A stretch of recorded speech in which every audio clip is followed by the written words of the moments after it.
Welcome to MTG Evolving Wild. My name's Mark. I'm Cody. And I'm Ron. Today we're going to be talking about New Capenna, another set that has come out while we've been playing Magic, and has maybe had a different reception than Kamigawa Neon Dynasty, which we talked on one of our last episodes about. Speaking about talking on our last episodes, should we talk about the fact that we're going to be at MagicCon Vegas? I think we absolutely should. should. I was actually going to get right into that. By the time this episode comes out, I'm not sure if it's going to be before or after, but whenever it does, we either will be Or will have just come from. MagicCon Vegas, if that sentence makes sense. Anyways, yeah. If this is before then, definitely, if you're going, come meet with us. We'll have special goodies to give out. We'll, want to play some Commander games and hang out. If this is after, it was great meeting you. We had a lot of fun. I hope you enjoyed the goodies. I hope you enjoyed the goodies. And I hope no salt was had. Yes. Yeah, that one's the least likely of the predictions. But Or all the salt was had. Yummy salty. We like drinking those delicious sodium tears. Oh, yeah. Anyways, back to the topic of today's episode. We're going to be talking about New Capenna. It was Magic's 92nd expansion. It was released in April of 2022. So this one came out right after Kamigawa, pretty much, which we had previously talked about being one of our favorite sets ever, introducing amazing mechanics. And we also have a lot of love for this set. Maybe not as strong as Kamigawa, but we see a lot of potential in this one, and we're just disappointed. We're not mad. I'm not even that disappointed. I think from like a gameplay standpoint, the set is wonderful. Like there's powerful cards, there's cards that kind of do what you want it to do. Nothing incredibly broken, honestly, that I can think of off the top of my head. But I think it fell a little short in some of the other aspects like flavor and lore. Definitely. Right. I would say this is definitely like I'd probably call it like an average to a slightly above average set, in my opinion. I like it. It's good. It was fun. I enjoyed drafting it. There are cool cards from it.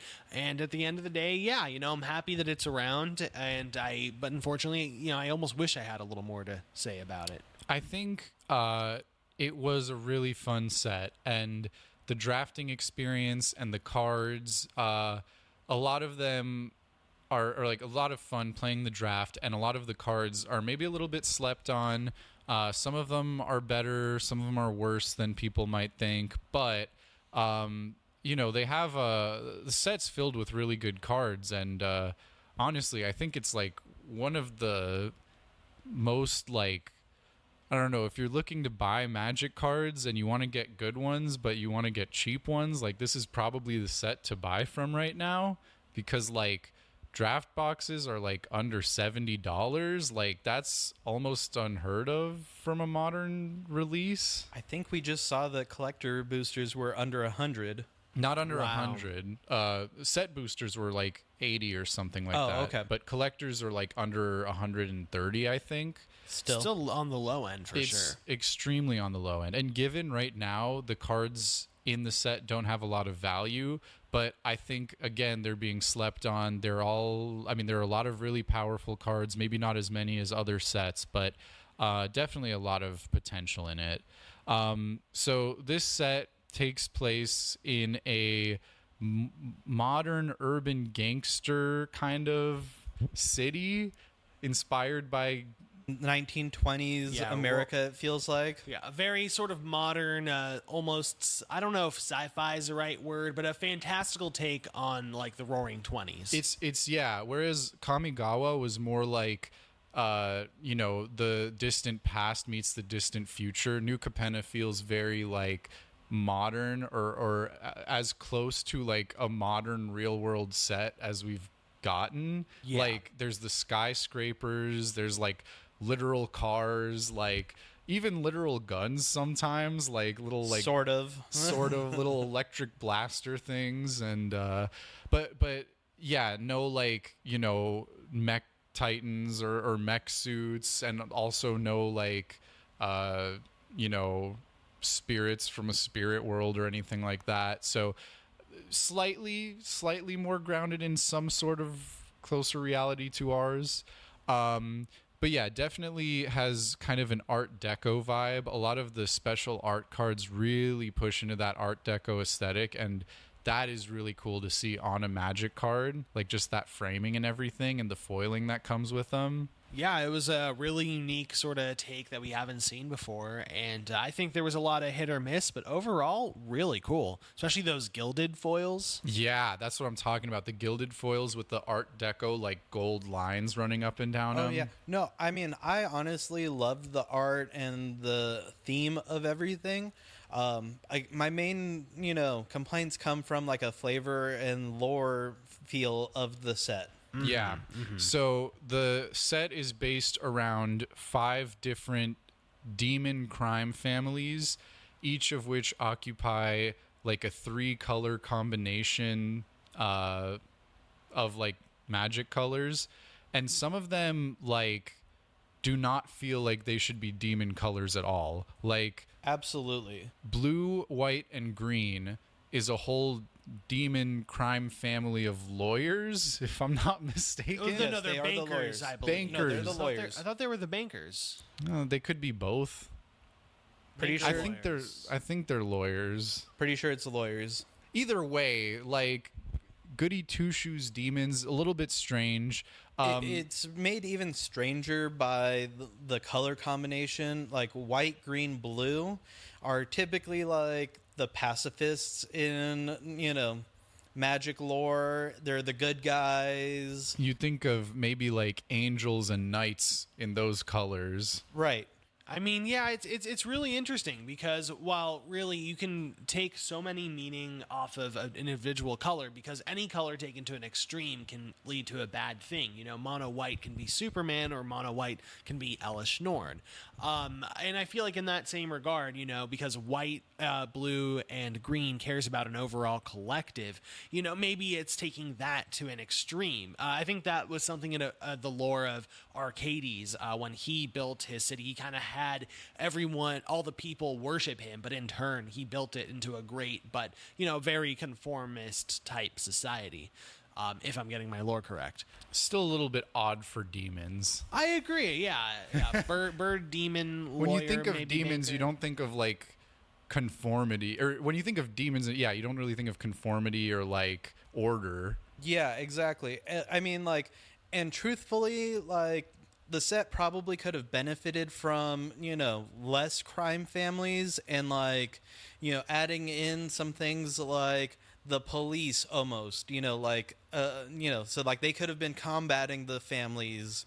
It would have They could added have even been corrupt police. Like that would have been interesting, but yeah, like I definitely see that. Like I don't want to say it feels lazy, but it almost feels like, all right, we need 5 factions, we need all of them to match a different 3-color combination.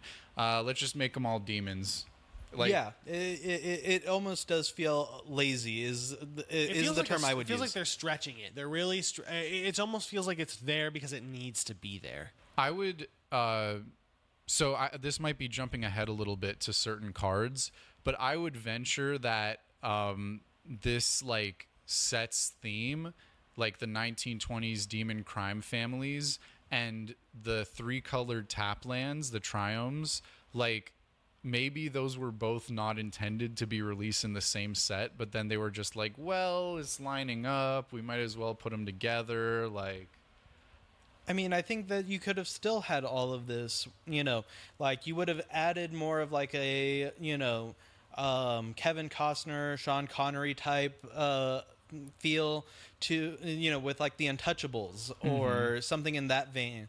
And like the mechanic that you see on these, white, blue, green, like family cards even kind of lends itself towards more like the police and protecting. They have something called Definitely. a shield counter.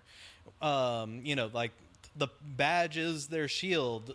You could have totally. We're sitting here thinking of awesome ideas. Yeah, not to say that these are like, the worst ever, but yeah, it does feel a little disjointed. The story is really messy too. Like, there's story spotlight cards which have like flavor text on them that don't appear in any of the stories. It's a lot of jumping around. There's a lot of characters that kind of go like almost unnoticed, or there's a build up to them and then it never pays off. And but there's so clearly such a potential to this setting, to this theme, and they almost got right, I feel like. Except then they killed everyone off, basically. Yeah. Ob Nixilis came to town, and then people were dead. And then next, they literally, I feel like the end of the story was like, all right, we're leaving, bye. Yeah, and I felt like the only reason why it even connected to lore at all was just Elspeth. Yeah, and that seemed like almost pushed in too. Well, like, that and Halo, I would. Giada, Halo. But it was all kind of tied back to Elspeth's backstory. Oh yeah, and like where we ended up with Elspeth, you can totally see that. Yeah, this was just to like give credence to the power up that they were going to give her. Right, yeah. I think, I don't know if we mentioned it, but while I really like the whole angels and demons sort of vibe, I kind of don't really like that you didn't get to see any presence of those angels at all until the very end in the story, and you have like a little bit of it in the mechanics. Yeah, there's God, in the whole set, I feel like there's probably less than like 10 angels, and I mean, in the set, it's also kind of said that angels are extinct on the plane or whatever. Right.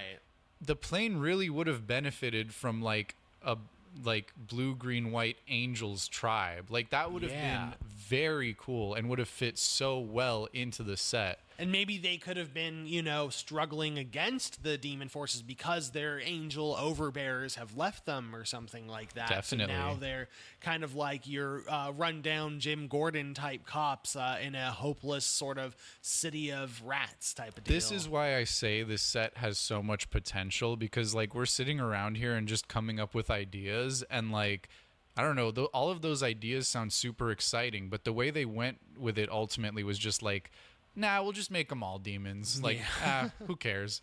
So to kind of introduce the crime families and some of their like main mechanics, we have the brokers, which is blue, white, and green. We mentioned kind of lawyers, and their special mechanic is shield counters, which puts this little counter on a creature, and if that creature ever dies, you take the counter off, and no, it didn't die. Yeah, and indestructible that only lasts for one use. Yeah, it's a solid mechanic. It's pretty cool. I think it would fit a police force a bit better than it does a lawyer crime family, but... I mean, I guess it makes sense. It's like if you're brokering a deal, it says, all right, you can't mess with Tommy Two Shoes over here. Because we made a deal. Why is he called Two Shoes? Because he wears two shoes. I don't know. My God. Why wouldn't he? Why else would he be called Two Shoes? And then I think this one might be Cody's favorite. It's or I guess it might be this or Maestro's, but Obscura is the other crime family. They are black, white, blue. They deal with information exchanges and stuff like that, secrets. Very black, blue Demir centered. that happens to have white in there. Yeah, feels very Cody.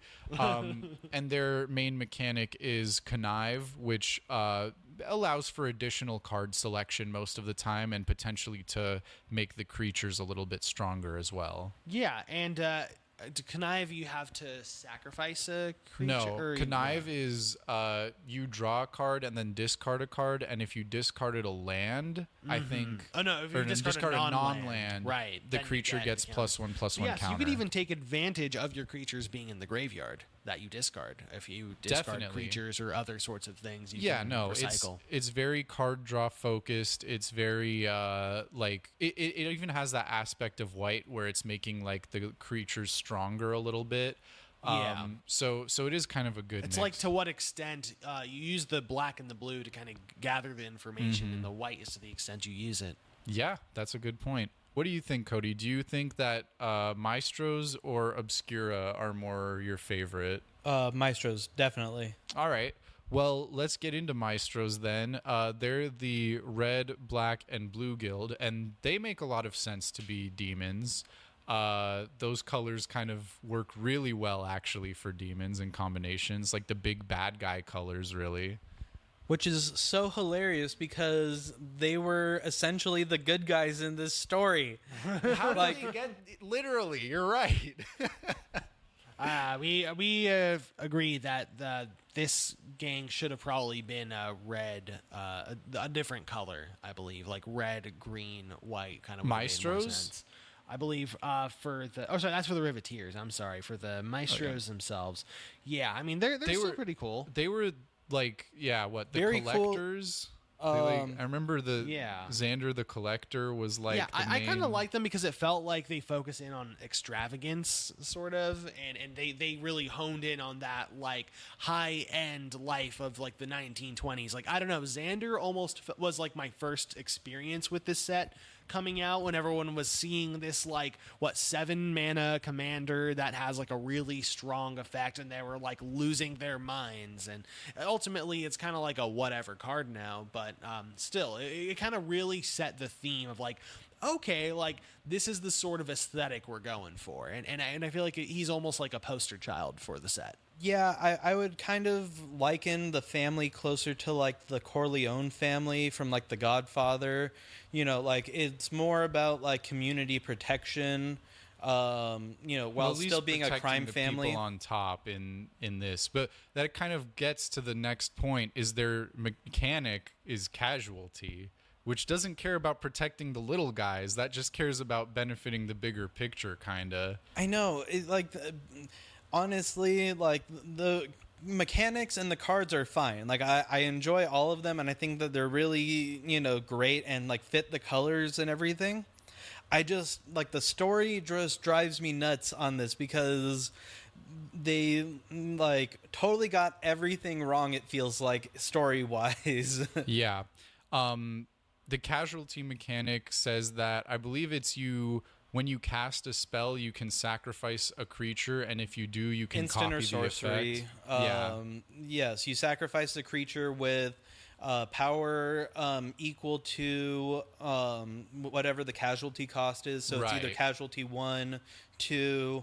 I think there's even bigger casualties like 5. And you can sack multiple creatures to get to that number. Mm-hmm. And then it doubles the you copy the spell. Yeah. So it's a way to get additional value for the spells you're playing, which feels like a red and blue thing, but at the cost of killing creatures, which feels like a very black thing. Right on theme with the color pie. Definitely. I think it's one of the better families. In my Yeah. opinion. I think it's the one color that I think fits the most with Demon Crime Lord family. I mean, Agreed.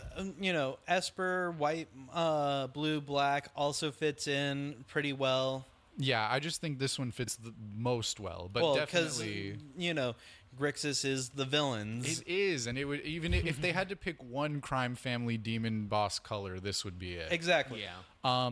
Next one is the Riveteers, which is red, green, and black.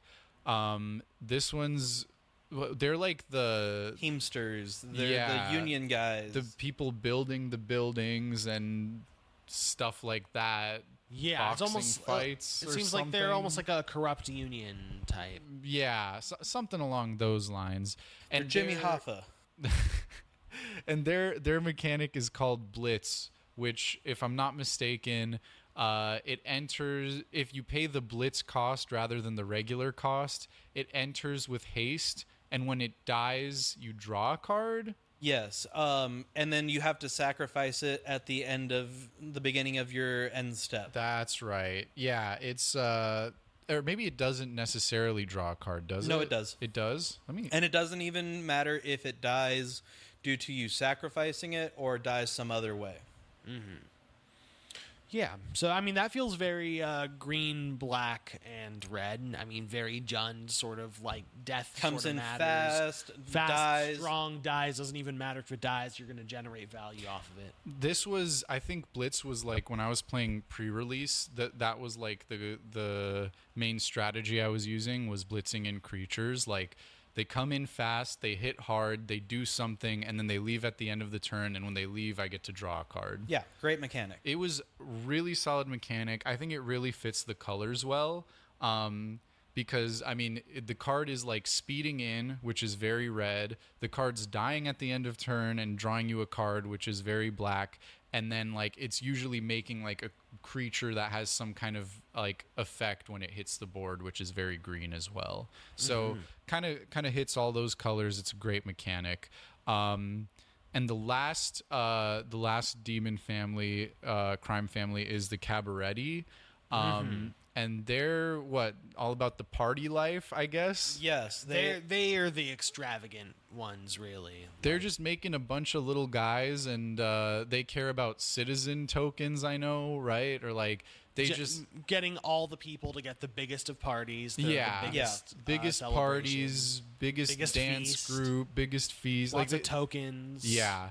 And I think out of this set, the Cabaretti have one of the most interesting mechanics to me, which is the alliance mechanic, which says basically whenever another creature enters the battlefield, it does something, which is so just good. Like you can put that anywhere. It almost feels like it fits the colors, I think. Like, you know, all of the mechanics I feel like fit the colors. The mechanics fit, but I don't know about like the flavor of the actual like families themselves. That was always a little skewed. Like I always felt like, I think we were discussing this, like the Cabaretti and the also the black, green, and red one as well. The Riveteers could have been swapped, and that would have made sense. Yeah, that could have even been done too. Like it almost makes sense either way. But the mechanics line up really well. And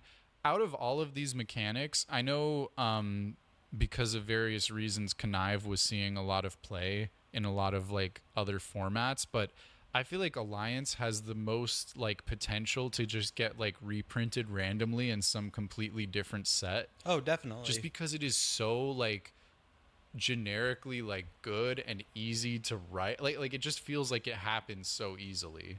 Like, I mean, Connive will probably see a reprint on the mechanic as well. Like both of those are probably the simplest, mechanics to work into something else. Yeah. But yeah, those are kind of the crime families covered. I wanted to talk about some of the standout cycles in the set that kind of caught a lot of our attention, especially probably more so when the set was coming out than now, but are still really, really good.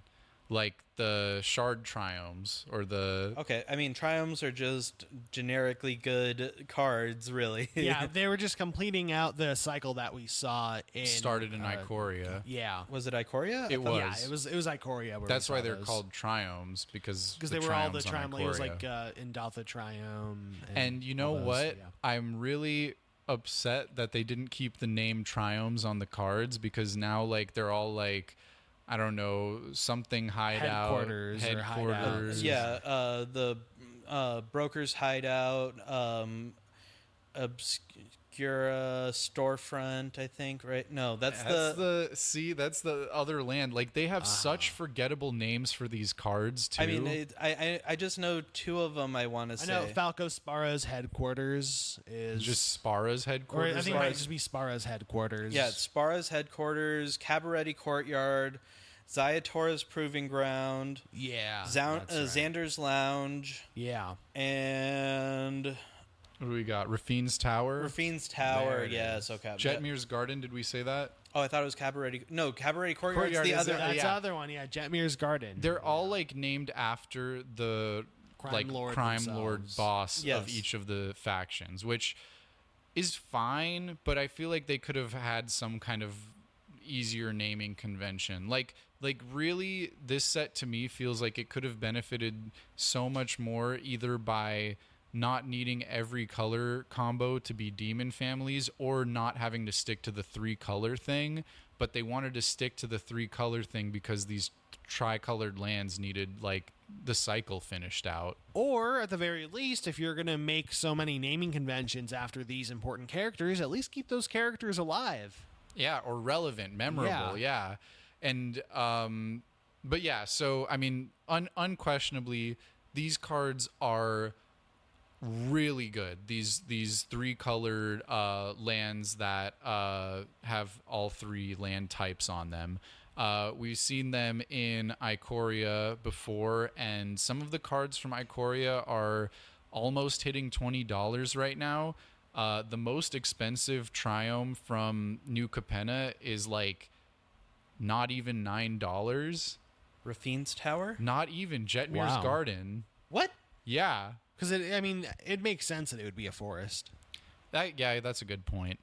No, I just happen to have the most of Jetmir's Garden. Same here. That's good. That is good. No, but yeah, so I mean, just right off the bat, these like 5 3-colored lands are like extremely good, extremely undervalued. Like people are kind of sleeping on them, and they're just solid cards. So I mean, there's not much question there that those are probably some of the best cards in the set. Definitely the best cycle in the set.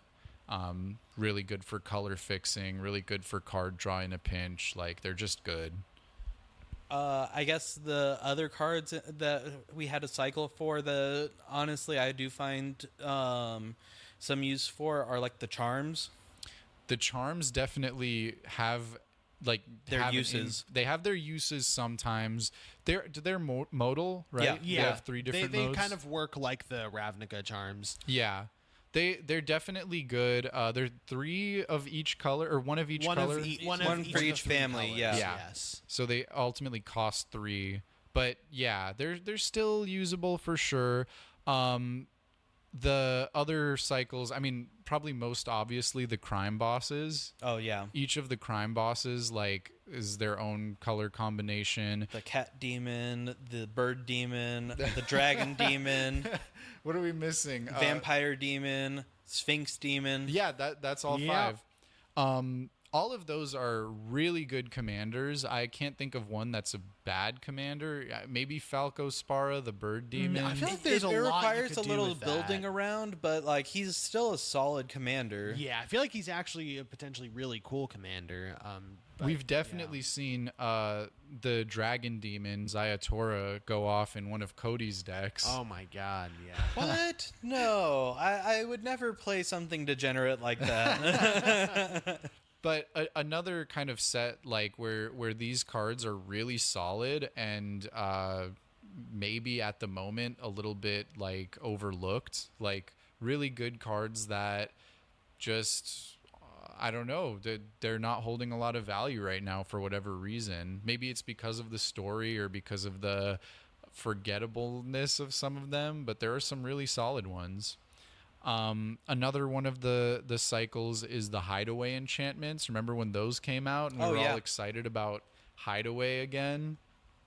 Because Hideaway used to only be on lands, and I believe it was like in Hideaway, and it had to be changed so that they read Hideaway 4. Right. Because now we have different Hideaway numbers. right, rather than the Hideaway lands, which just let you look at the top however many cards, put one of them exile one of them face down, and then if you meet a certain requirement you can play it. There was actually a creature that has Hideaway too. I think it appeared blue? in. Yeah. I don't know what you're talking about.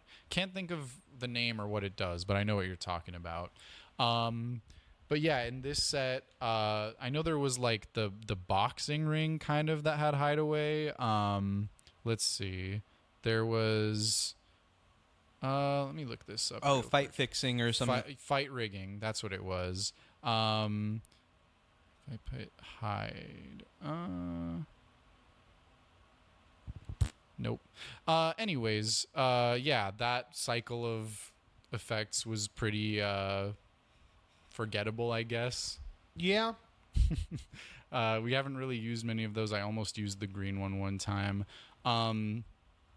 Let's see. We have the Ascendancy cycle as well. Yeah, I mean, I feel like Riveteers is really the only one that you see in the wild. Yeah. Yeah, I haven't really had any experience playing with or against any of those. I remember people were getting all hyped for Broker's Ascendancy, like it puts a loyalty counter on each of your planeswalkers at end step and +1 counters on your creatures, and people were all excited for that, but that didn't really go anywhere. Bootlegger's Stash was a card that kind of didn't go anywhere. Yeah. I remember that one getting a lot of hype. Yeah, Bootlegger's Stash was like overpriced, probably overhyped, but it basically just did like green gets extra mana, but for the 50th time, so it wasn't like that crazy. Yeah, and I also think everyone was starting to get sick of treasure tokens being a thing in standard as well. Yeah, I think it was kind of like overcosted in standard, and in any other like in Commander it was like not exciting enough to It's a win more card, not a win the game card. Now, Yeah. if it was a red or a black card, I think that would be a different story. Yeah, it'd probably be crazy in red or black, but because it was in green, it's just like, well, we already kind of can do this in other ways in green. Yeah. One of actually the most interesting cycles I saw was it's like a weird mini cycle for Cabaretti specifically. So there's a red, a green, and a white card that do this weird thing where basically they have the alliance mechanic where if it's the alliance trigger, it says like, okay, when a creature enters the battlefield, scry 1. But on the second time the alliance trigger happens per turn, a different effect happens. And they made one white card, one red card, and one green card with that kind of effect. Oh, is that it's Rumor Gatherer, Yep. Gala Greeters. No. Oh, okay. Let me get it for you. I believe one of them is Sizzling Soloist. Okay. We have Rumor Gatherer for sure. Probably the one we all know best because card selection and then drawing is really nice. Also, Ron likes to play Flicker on occasion. Yep. Yeah, Or did. I did. Another one is actually Venom Connoisseur. It says, whenever another creature enters the battlefield under your control, Venom Connoisseur gains Death Touch until end of the turn. If it's the second time this happens, all creatures you control gain Death Touch until end of turn. Okay, that's not terrible. And then, has yeah, its uses. It definitely does. And then the last one is Sizzling Soloist. It's some guy playing a trombone on the art, which is kind of cool. And whenever another creature enters the battlefield under your control, target creature an opponent controls can't block this turn. If it's the second time this ability has resolved, that creature attacks during its controller's next combat phase if able. So definitely the best one out of those three is Rumor Gatherer, but I just think it's always cool, like if they're kind of doing like mini cycles like that, like they're not even like that special or crazy or anything like that, but that just like theme kind of goes throughout all the colors, which I like a lot. And then I think those are like mainly the cycles. There's a few standout cards from the set that don't really fall into a particular cycle. Cody, if you want to start us off here. Oh, you mean my favorite card, Ledger Shredder? Yeah, Yep. probably your favorite card from this whole set. It's additional card draw on your turn, additional card draw on other people's turns. Although you do have to discard a card after you draw a card, so it's more like card selection. Still lets you churn through your deck, and if you play anything with graveyard synergies, you get to put the big beefy things that you want in the graveyard when you want them. Yep.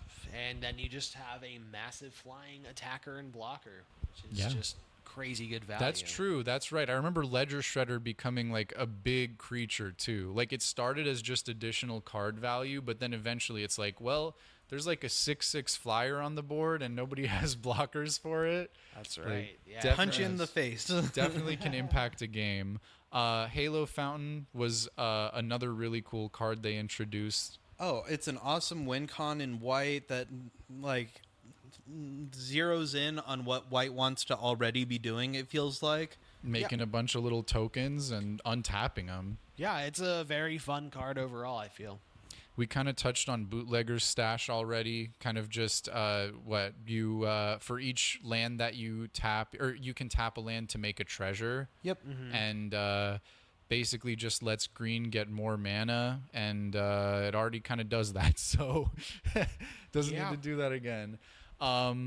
Professional Facebreaker is one that I know. So Ron, good. that's probably more Ron's card to talk about. I love that card. It's an engine in its own right. I mean, it creates treasure tokens once it connects with a player, and you can also sacrifice a treasure token to exile a card from the top of your library and play it this turn. It's even better because it doesn't even have to connect with a player. It just attacks, right? It's just an attack trigger? No, well, it's based on it gives all of your creatures Oh, right. If any of your creatures attack, I believe. yeah, and different players though. So like, yeah, it's either way, it's amazing in my Prosper deck where I can essentially, if I just even get one treasure token to get the whole chain started, I can just sacrifice a treasure and just keep it going and exile more and get more treasures. And yeah, it's really fun. And I love that card. Super Definitely. cool. There are definitely a lot of cards in this set that I would say are pretty solid, but there's one that I feel like I really need to talk about. If anyone like really knows me, they know I hate counter spells. Like absolutely despise them.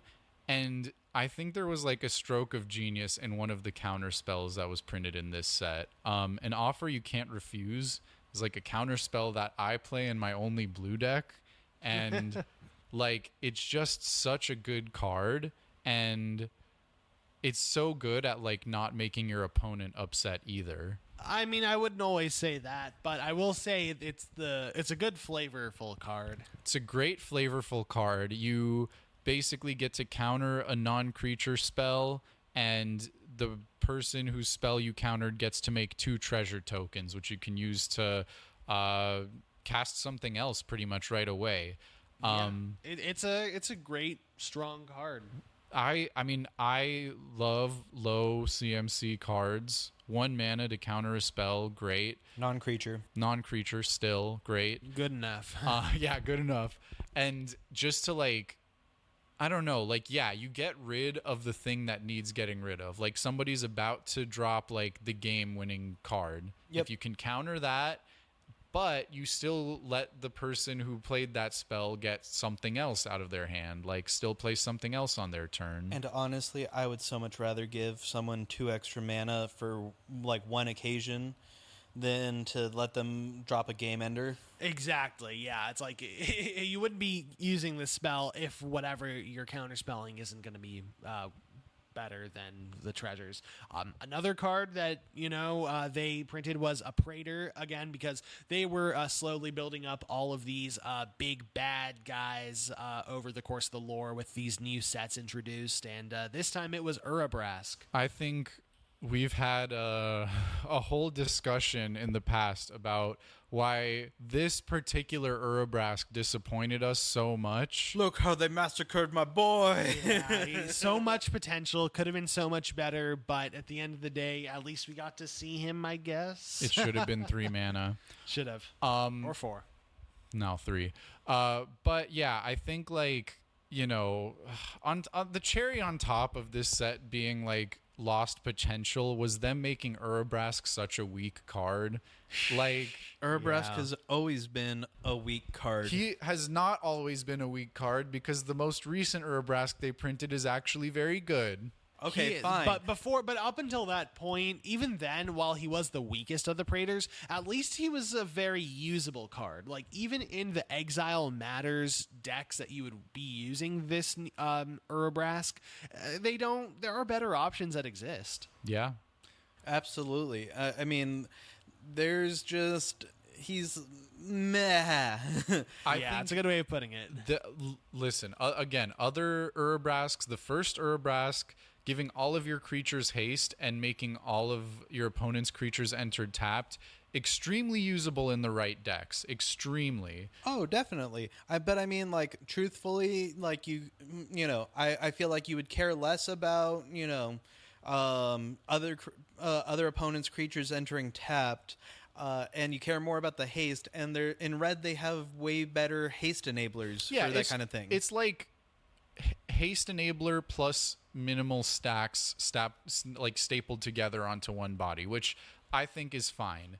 Obviously, the newest Urabrask they printed, which is just called Urabrask, great card, great flip side, turns around and becomes a crazy saga. And Absolutely. Or you just don't even care about the flip side. Because the front is so good. Yes. Yep. This Urabrask from New Capenna is like undeniably the worst Praetor they have ever printed. I don't know that we could say that, because I can't think of the names of these Praetors, but there are Evan Praetor. Okay, my bad. I meant out of the 5 Phyrexian monocolored Praetors, plus Gix included, because they made a pretty good Gix card. Like, yes, this is, but he is the worst Phyrexian Praetor. You know what? I don't even know if he's better than Eben Praetor. I think I like the bunny art on Eben Praetor better. Okay, but there are very cool arts of this Urabrask. If you're judging it by art, I will fight for you. Oh yeah, I mean, like, the art is fine. I'm not in love with it, but the art is fine. I think the Eben Praetor art is better, but I think that art is just so I think the awesome. Eben, if you've never seen, and if you're listening in and you've never seen the Eben Praetor art, look up Eben Praetor Magic the Gathering card and just like send us something to tell us what your reaction was when you saw it, because it's not what you're expecting at all. My face won the Eben Praetor. yes. I feel like tag yourself in that art, because I want to know. I think I might be the one on the far left, but it's hard to tell.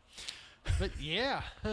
I think like, truthfully, like, that's kind of most of the set wrapped up. Like, Yeah. there's some like huge potentials and some things that have been done really well, but a lot of things that we would have wanted to see differently. And again, if you're looking to like get a set, get a pack or something with some really good cards in it, you're not trying to spend a lot of money, should really look into New Capenna cards, because there are some excellent options like in this set that are just great, but are really cheap right now. What about your guys' final thoughts on this? You want to start, Ron? Yeah, it's a fun set, a lot of cool flavor. Hopefully we'll get to revisit it and we'll get to see it a little bit more in depth, something as like we've seen with other planes that we visited. But until then, yeah, this will be the start of a cool set. And think about it, despite all of the cards and mechanics being a bit lackluster, the whole idea and concept of a set still feels somewhat relevant and still somewhat active. And we got to see them a bit in the whole March of Machines aftermath, and not aftermath, sorry, just March of Machines. And it was. We'll see if we get to revisit and see kind of what happened after the big Phyrexian War. Yeah, I mean, I loved the cards. I loved the mechanics. I think that they're really on theme for the colors and fit really well. My only real complaint is that the story and the lore of the world that they built was just lackluster and kind of ham-fisted, for like the mechanics that they wanted to do. Yeah. For me, like, this set feels like it just has all these pieces that are like such good little ideas that were just not put together well. Like, it feels like somebody put all of the ingredients for a cake into a bowl, mixed it around, and forgot to bake it. Like, it has like great parts of it. Like, the general setting is really cool. There's a lot to explore there. The cityscape, like, we haven't really seen that in Magic before. It's a cool vibe. The 3 colored factions, very cool to see for an additional time. Like, it's been like however many decades since we've last seen like Alara with the 3 color stuff. Yeah. 3 colored shards at least. Getting to see that is amazing. some of my, the alliance mechanic, I absolutely love that mechanic. I love when it's put anywhere. Like, it's just so cool. But like, they just didn't put it together the best. Like, they I don't know, feels like a pizza with like too much ingredients on it that don't it work didn't together. bake all the way. Yeah, I could have just used a few more minutes in the oven. Like, they put like chocolates and candy canes on not a dessert pizza. Well, Like, I wouldn't say it's that bad. I'd say. I mean, it just could've I used like a just the little- feels chocolates. I like the chocolates and the candy canes. I love those. You just don't want it on your pizza. I don't want it mixed with cheese and marinara sauce. Like, I might take it apart and say like, oh, this thing is really good, but like the whole thing all together was kind of a bit of a mess. I don't know. Joke's on you. I'm into that shit. Well, Cody, Buy new Capenna. no, but I know in our Kamigawa episode we didn't do this, and this might be borrowing a little bit from other podcasts that I listen to, mainly the Receivables, but I want to hear if you guys have a final, like, just grade 1 out of 10 for this set. 7, Damn, that's generous. 6 or 7. I don't think it was bad. 6.3. I It's like mediocre-ish. Like, again, I like the cards, I like the mechanics, but overall, I think it's like mostly forgettable. And I don't know that I would, necessarily welcome another story setting in the world just because of how, ham-fisted the first one was, which brings me to another thing. Ham-fisted sounds like an uncard that I would totally be into. Oh my yeah. God. Are they you need to really make into that. ham fisting, Cody? Oh God. Cody would be. I think I'm gonna give this one a 5. Honestly, like Stinky. I don't think it's bad, but like if I wouldn't give it like a 3 or anything like that. But it feels like they could have done better. They could have done worse, but it's pretty in the middle right there. And I don't know. How about as a little bonus, since we didn't do this for the Kamigawa episode, for anyone who's listened to both, you guys want to do Kamigawa grades as well? Kamigawa got an 8.5. 8.5 from Ron. I'm gonna actually give it like a 9. It's a really solid set for me. Yeah, I was thinking about whether or not to give it a 10, and I don't know if I've played Magic long enough to give it a 10 yet, but I definitely give it a 9. Like, I feel comfortable giving Kamigawa a 9, and this one a 5, I think. I'd give the new Kamigawa set a higher score if I was more into anime. That's fair. Well, I think that pretty much wraps this episode up. It was a lot of fun talking about this set, even though we didn't always have the best things to say about it. But yeah, thank you for tuning in. Let us know what your thoughts are about New Capenna, whether you thought it was a flop or a success, and whether you'd like to visit it again in Magic the Gathering. Yeah, have a wonderful time. Yeah, reach out to us. Let us know if it's what you think. mtgevolvingwild@gmail.com or any of our socials. Feel free to reach out. We always want to hear from you guys. And with that, we will talk to you later. Bye. Have a beautiful time. Bye. Goodbye.